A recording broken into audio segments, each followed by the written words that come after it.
எங்களுக்கு இப்ப கல்யாணம் ஆகல, எங்களுக்கு கல்யாணமாகி பல வருஷம் ஆகுது, நான் இப்பதாங்க போஸ்ட் போடுறேன், எங்களுக்கு தனிமை கொடுங்க, எங்களுக்கு பிரைவசி கொடுங்க, எங்களை எல்லாரும் வாழ்த்துங்க அப்படிங்கிற மாதிரி கமெண்ட் செக்ஷன்ல காரி துப்புவாங்க அப்படி தெரிஞ்சு அப்படி ஒரு போஸ்ட் போட்டிருக்காங்க. இப்போ முதல் மனைவி ஏதாவது பேசுவாங்களான்னு பாத்தீங்கன்னா அவங்க எதுவுமே பேசலாம். அவங்க அப்படியே சோசியல் மீடியால ஆக்டிவா இருந்தவங்க இப்ப அப்படியே தொலைஞ்சு போயிட்டாங்க.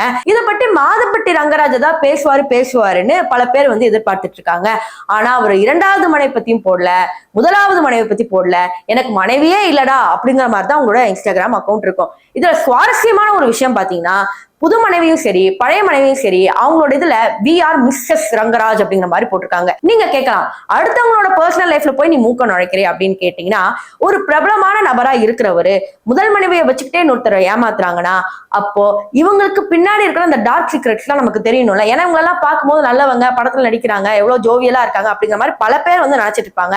ஆனா அவங்களோட உண்மையை தெரிவிக்கிறதா நம்ம சிகப்பு நாடாவோட சேனலோட நோக்கமா தான் இருக்கு.